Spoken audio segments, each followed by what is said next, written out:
I'll never bend the law, nor will I bend the Constitution. So, all sides were saying na sana hindi maipit yung Senado. So, early this morning or late last night, I sent a letter to our legitimate Secretary of the Senate. Legitimate because if you follow the rules, hindi siya pwedeng tanggalin kung walang 13 at hindi pwedeng palitan kung wala rin 13. So I'll make that clear ha. Senate President Pro Temp, Senate President, Secretary of the Senate, o SAA, kailangan niyan 13 ang botong ilagay, 13 ang boto pag tinanggal. Hindi nila sinunod yan. So meaning, hindi legitimate si Attorney Bantug, no? So having said that, ayaw namin maipit yung mga empleyado. So I sent him a letter to talk with Attorney Bantug and nag-offer kami kung gusto ni Senator Win, pareho na lang kami pipirma kahit walang designation. So I think the letter was delivered mga 8 a.m., a little bit past 8. Ang sagot nila noong 12 o'clock is that hindi na siya secretary at mag-turnover na lang. So I really want to avoid sa dami ng problema ng ating bansa that we have to write land bank, maipit yung sweldo ng mga empleyado and everything. And I'll never bend the law, nor will I bend the Constitution, but I will bend backward for our employees para hindi sila maipit sa gulo for as long as it doesn't bend the law. Diba? So kung internal rules or regulation that is not attached to law or it is not morally wrong, that's why I thought of my staff thought of the idea na pag pareho nakapirma para eventually pag nagkaroon ng decision, walang legal infirmity. And it will also prevent yung magfilean yung dalawang kampo ng usurpation. Diba? Kasi of course, as far as I'm concerned, nag-usurp ng authority si Senator Win because he's not really the acting president, pababa. Pero maraming ang problema ang ating bansa, why don't we focus on that? So, apparently, because ayaw nila pumayag, dalawa Senado natin ngayon. You have the Senate of the Philippines and you have the Senate of Malacanang. No? So, yung Senate of Malacanang had the hearing kanina. And you have two Blue Ribbons Committee. Yung isa ay Committee de Absuelto na ang kanyang main work is paano i-absuelto yung mga high officials ng ating bansa at yung isa naman na seeking the truth. So am I saying lahat ng sabihin ng 18 ex-Marines ay completely true? No. What I'm saying is nga, give them a chance. I heard they have other evidence, including videos. I heard that if they come out and there's a full support na nararamdaman, may iba pang mga witnesses na may mga dokumento, may mga ebidensya na lalabas din. So as a nation, we have to decide whether the Senate will be under the thumb of Malacanang. And now that it is very clear to us that the biggest ever corruption scandal is the flood control scandal, if it's acceptable to us that we witnessed this morning, the biggest cover-up committee hearing of our generation. Diba? So, ganun lang kasimple yon. So, in the same manner na nag-propose kami na parehong pipirma, I have not talked to Senator Marcoleta, so hindi ko alam kung papayag siyang dalawa silang chairman or whatever, but we have to find a solution that yung mga witnesses ay makakapunta ng malaya na protektado ng batas at independent yung Senate. Having said that, mahaba panahon, as I said kanina, let's focus on Mindanao and on the relief and rehabilitation, especially kung may mga lives that are at stake now because dun sa mga buildings, I don't think all of us fully know the extent. So far, nakikita lang natin yung mga videos, no? So hanggang dun lang muna, we will continue with our meetings. We will focus muna on Mindanao. I am not sure when the next hearing ng Blue Ribbon led by the subcommittee by Senator Marcoleta is. I'm expecting to know soon, but definitely knowing what's happening in Mindanao will have an impact on our decision kasi priority yan. Okay, questions from from Janice Kosho, Tajay Finder. Sir, good afternoon po. Good afternoon. Dalawa lang, sir. Yung comment nyo sa resign call sa inyo, and sabi po ng Malacanang kanina, open si BBM na magpatawag na special session ng Congress. Lalo na po, nabanggit nyo na rin yung nangyari sa Mindanao kanina. And paano po yun kung magkakaroon ng special Unahin ko yung Congress? special session, okay? Yes po. So, I had 2 communications with them sa Malacanang. And both cases, sinabi nila sa akin, hindi pa handa yung mga bills na gusto nilang ipapasa para dun sa uplift. So, biglang nung nagpalit ang majority, biglang kailangan ng special session dahil may bills na.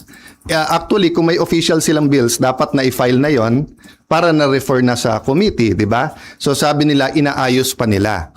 But having said that, kung bigla nilang naayos from the time I had discussions with them, may LEDAC, pinospone nila the day before, tinawagan ako ng secretary na head, and then sabi niya, sir, pwede ba ituloy bukas? Sabi ko, kayo nag-postpone, ready ako. Tapos hindi rin naman nila tinuloy. Yung sinasabing magtrabaho tayo, nagtatrabaho kami, ready kami magtrabaho. Sila nag-walk out, kaya nagkaroon din kami ng parliamentary tool na ginamit. Sinasabi ni Senator Lacson paulit-ulit, and I feel bad for the generals, and I apologize in behalf of the whole Senate, both the majority and minority. But nakita nyo naman, after nila kinonvene illegally ang session, ano bang ginawa nila? Nag-adjourn sila sine die. Ang calendar natin pwede pa hanggang Friday. Hindi naman nila tinuloy yung session ng Thursday, Friday. Sasabi nilang mga gusto nilang ipasa eh. So ang problema natin sa kabila ay double standard. Iba ang sinasabi, iba ang ginagawa. So doon naman sa nananawagan na mag-resign, as I said, pag-usapan na lang natin in a few days after yung focus tayo sa Mindanao, but especially yung mga former presidents, yung mga nagkampi-kampi na mga Marcos na rin, papasalamat ako sa inyo sa call nyo na mag-resign ako bilang Senate President kasi ibig sabihin, nire-recognize nyo pa rin ako as Senate President. Kasi kung hindi nyo na ako nire-recognize as Senate President, ba't kayo nananawagan na mag-resign ako as Senate President? Di ba? Sir, kung gamitin ng Malacanang itong nangyari sa Mindanao, No, patawag na special any special session that will redound to the good of the Filipino people is welcome. The special session is in the Constitution. Yung ginawa namin nung bago matapos yung bago mag-sinedie is precisely because aagawin nila yung committees at kailangan matuloy yung hearing tungkol sa Blue Ribbon. Having said that, Mindanao is now. Diba? They need the attention now. So if there's needed legislation, good. We will meet right away. If not, then tulong-tulong tayo. But aside from that, let's remember that the committees can continue to work. Nung pinauwi ni Senator Win, nung Thursday, yung mga empleyado, may Senate hearing pa si Senator Pia. So hindi totoo na hindi nagtatrabaho. Wala tayong dapat conflict kung may kailangan yung ating bansa. Whether it's legislation, whether it's a meeting na LEDAC, dapat tanggalin ng politika pagdating na ng I say politika, but it's an issue of graft and corruption. But what I meant is that it's a political issue vis-a-vis a more urgent. They're both important, but what's more urgent? You can postpone a hearing. You cannot postpone a rescue mission. You cannot postpone yung paghatid ng mga relief, di ba? And then, yun nga, hindi natin nararamdaman pa ng husto, pero the economic crisis is here. And every month until the end of the year, it'll get much worse before it gets better.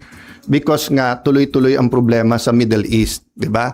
So, maraming tinatamaan dyan. Supply chain, presyo ng dollar sa peso, presyo ng diesel at ng gasolina, kakulangan ng fertilizer, taas ng presyo ng fertilizer, desisyon ng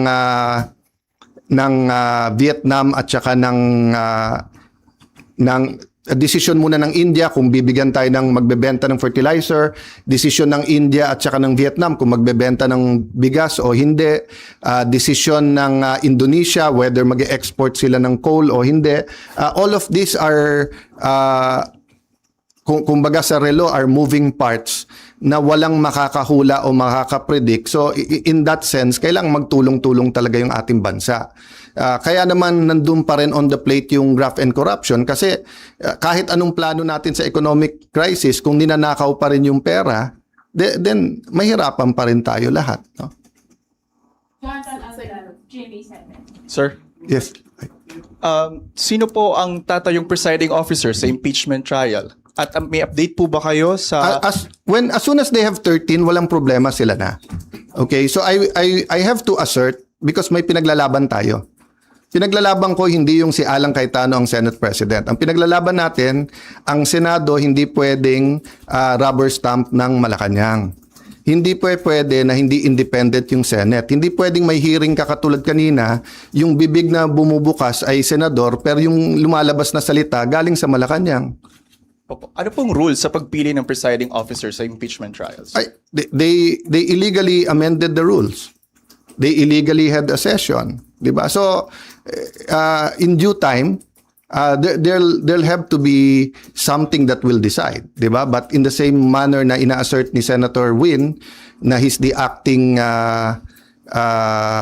Senate President kahit na walang legal basis whatsoever, I have to assert not for myself but for the truth and for the Constitution. But it's still 1 month 'di ba? At hindi kami nakikipag-agawan sa silya doon. So for example, yung Senate Secretary, dapat siya yung ngayon nag-aayos para diyan sa pre-trial. But nagte-take over sila Attorney Bantog. So we're doing it very patiently. Because nga, we don't want the whole Senate to be affected. No? Paano po yun? Kanina si House Secretary General Sheloy Garafil, nagpasa siya ng manifestation ng House Prosecution Team kay Secretary Yes. Bantog pero hindi niyo po siya kinikilalang SecGen. Yes. Pero ang House Prosecution Team, si SecGen Bantog daw yung kinikilala. That's going to be a problem for at least a few days, maybe a few weeks because we don't expect naman the Supreme Court to rule right away. But what's the best proof that Malacanang's hand is in this? First, yung pananakot nila sa mga miyembro namin na lumipat, yung offer na wala ng kaso pag lumipat. Second, as soon as nila ginawa, naglabas sila na ang House at ang Malacanang ay dun pumapabor. Di ba? Pwede naman mag-neutral ang Malacanang Pwede naman sabihin ng Malacanang, settle it among yourself. Ganon din sa House prosecution. Hindi naman nila gusto ng fair na impeachment. Gusto nila yung may pinipili na silang grupo. That's why sabi ko sa inyo, if I'm wrong, they blame me. Kung tama ako, na from 24 gagawin 22, eventually 18 ang senador, tapos sasabihin nila 12 convicted na. Will that be a fair impeachment process? What will happen to the country if that happens? Then ang kasunod naman is CONAS. No? So give me a few days, pag-usapan natin yan, but let's focus lang dun sa nangyayari. No? But just to answer your question, it will be up in the air. That will be a legal question and we are in the right side. Okay, last question, Mayan. Okay. Sir, may we be clarified, yung arrangement na inaalok niyo po kay Senator Win, na dalawa kayong pipirma, ano po ang response ni Senator Win? Sulat around 12 o'clock na sinasabi kay attorney sa ating Senate Secretary Jose Luis Montales that you are no longer secretary and that Attorney Bantog and then that basically sinasabi na sila na. Yun din ang sinabi sa USAA but hindi first-hand knowledge, sabi chain of command. But wala nga sila sa chain of command Kahit anong tingin mo sa rules, hindi nangyari yon. So yung pagwawala nila at pag-walk out nila kasi hindi pwedeng amendahan daw yung rule na ganon-ganon, binaboy nila yung rules on June 3. Diba? So that it's going to be a lingering question.